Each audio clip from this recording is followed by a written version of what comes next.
Hey guys! BooktubeAthon has finally come to an end, and I'm really sad to see it go, but I'm also relieved as well, because even though I have a lot of fun doing daily videos and reading with everybody and doing all of the awesome challenges, it can also be very stressful, especially for like the way my week has gone, where I cleared out my entire week just to read.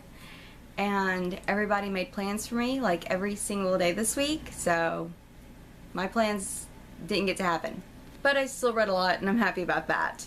My main goal of BooktubeAthon was to get out of the non-reading slump I was in. That makes no sense, but I wasn't in a reading slump. I was still reading. I was just reading incredibly slow, and we need to come up with a term for that.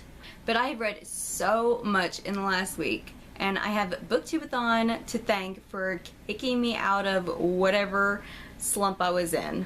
The video challenge for today was to pick a book or an event that has to do with books that just means a lot to you. When I was in high school, I read a whole lot of adult books. I really didn't read much of the middle grade or young adult genre. The few exceptions being Percy Jackson, Harry Potter, and Twilight. But after I graduated high school, I got a job, worked about 60 to 80 hours a week, and then I was going to college, and that just took up so much of my time that before I knew it, I was no longer reading at all. After about 2 years of this going on, my house burned down, and while it was still being rebuilt, like right before we could move into it, my grandma got really sick, and then we spent the next 3 years going in and out of the hospital with her. And truthfully, if I wasn't at work or at the hospital, I had to dedicate most of my time to schoolwork. And it wasn't until after she died, that's when we got my handicapped aunts. And even though this limited the places we could go, it also meant I had a lot more time to read. One of the first books I decided to pick up after years of not reading was the Trill Trilogy by Amanda Hocking. This is a bind-up of all three books, Switched, Torn, and Ascend. Now, like I said, when I was in high school, I read like nothing but adult books. So this book was like on the entire other end of the spectrum from what I was used to reading. And that could be why I got into reading at the velocity I did after reading this book, because it was just so different, and I found that I liked how the relationships developed more than they do in adult books. And the story seemed to have so much more depth because it was multiple books with one set of characters. So this was a real nice change of pace, and this is actually the first book I reviewed on this channel. And the reason I did a review for this book was because when I tried to find book reviews and discussions for this on YouTube to see whatever other people thought about it, I couldn't find anything. Well, there was like maybe 1 or 2 reviews, but they took some serious digging to find.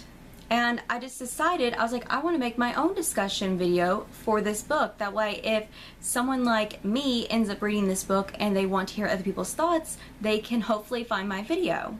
So to simplify things, this book made me fall in love with reading again, and it actually ultimately started my BookTube channel.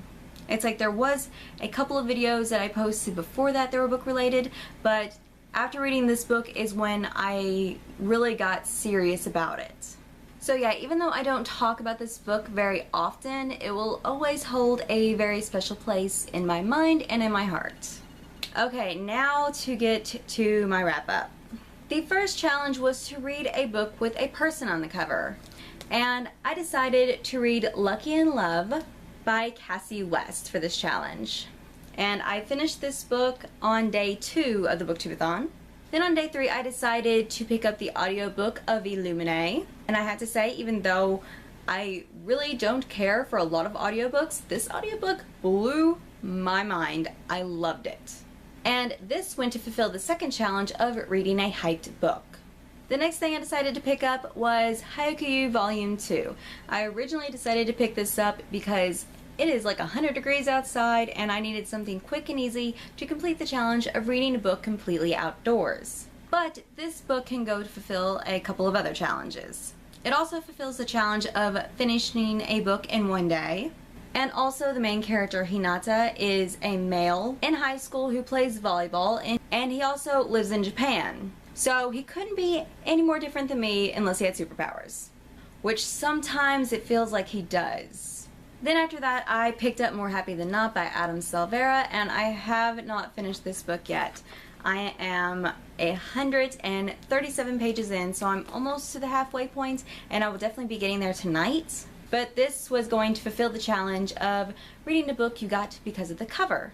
So I completed 5.5 challenges because, like I said, I'm almost halfway done with the book, so I'm counting half point towards that challenge. And the last challenge was to read 7 books, and I obviously did not accomplish that. I also held off reading the selection series for so many months because I wanted to read it during BooktubeAthon, and I didn't end up reading it at all. Maybe next month. So, books completed, 3.5. Challenges completed, 5.5. And pages read, 1,268. Even though that doesn't seem like a lot, it really is, and I am so happy that I have read this much in just 1 week, especially with everything else that has been going on. And I'm hoping I'll be able to keep up the pace. Okay, so I've got to end this video here because I really got to go watch Teen Wolf. Thank you guys so much for watching, and I'll see you next time. Bye!